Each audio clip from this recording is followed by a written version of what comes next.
نقطة برضه نحب ان اركز عليها شوية بالنسبة لحكاية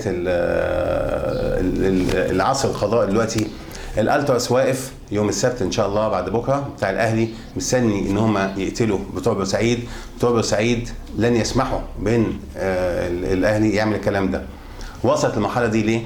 ان مفيش ناس احترموا القضاء. انا فاكر من اول الثوره من زمان كان 6 ابريل طلعت وقفت حصلت محكمه، لكن مش ده الموضوع، كان ساعتها خطا وخلاص وانتهى الموضوع. لكن انا هركز على موقف الاخوان في هذا الموضوع، وبالتالي بالاساس يعني موقف الرئيس.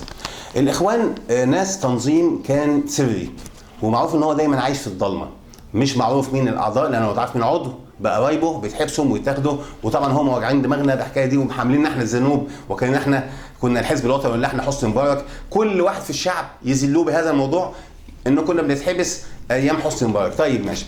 فهم كان عايشين في الضلمه وكلهم تنظيم سري ومفهوم ولهم شبكه من تحت الارض بيتعاملوا بيها. لما طلعوا كان في هذه الفتره كان القضاء هو عدوهم والبوليس هو عدوهم الداخليه. لما قامت الثوره انا اتوقع حكايه الاقسام دي قيل ان هم منهم طبعا من الاخوان، لكن انا اعرف ان القفز على المباحث امن الدوله كان فيها اخوان طبعا، واخذوا هذه الوثائق وعملوها. انا يعني جات لي معلومه بهذا الموضوع او اعلمها يعني لحد ما. لكن المواقف دي نشوف بقى الموقف الاخير اللي هو المفروض يحطوه هو موقف القضاء. ايه موقف الرئيس بتاعهم الاخوان كنموذج من القضاء؟ اولا طلعوا حوالين الدستوريه عشان يحاصروها. تهاني الجبالي زي ما نشوف عملوا لها بند جبالي، بند تهاني اللي موجود في الدستور عشان يشيلوها. عمليه شايل النائب العام، وهنا قانون الهيئه القضائيه، يعني كل الامور بيتدخلوا في القضاء وبيتدخلوا في شؤون القضاء، ويقول لك لا القضاء ده مش سليم. طب انت يا رئيس الجمهوريه يا راجل يعني يا استاذ دكتور، لما ما تحترمش القضاء ازاي تتخيل ان الشعب بتاعك هيحترم القضاء؟ لما تيجي تقولوا ان القضاء فاسد، طيب مين قال لك ان بعد كده اي حكم قضائي هينفذ؟ ومين قال لك ان الناس اصلا هيحترموا مؤسسات الدوله بما فيهم رئاسه الجمهوريه؟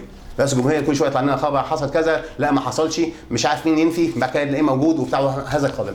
احنا عايشين في ازمه بامانه. انا اعرفه ان القضاء ده يعني يد القاضي يعني توشك ان تكون في النار حتى ولو عدل، يعني واقف يعني معروف حالته. يعني اذا كان في فساد فده فساد كان في عصر قبل كده، ولكن يجب ان احنا كنا نحترم وننزه القضاء. لكن وجود جماعه الاخوان المسلمين التي لا تعتاد انها تعيش في الضوء بتنتقم وبتفتري في الناس اللي هم انتقموا فيه، مع ان انا اعتقد ان انا لو ظلمت يعني المفروض ان انا بقى ما حسيت ظلما ما اظلمش، لكن لا هم طالعين بيفتروا يعني بينتقموا انتقامات شديده من كل اللي عانوه قبل كده، ومنهم القضاء ومنهم الداخليه، يعني هم دول كانوا عدوين بالنسبه لهم.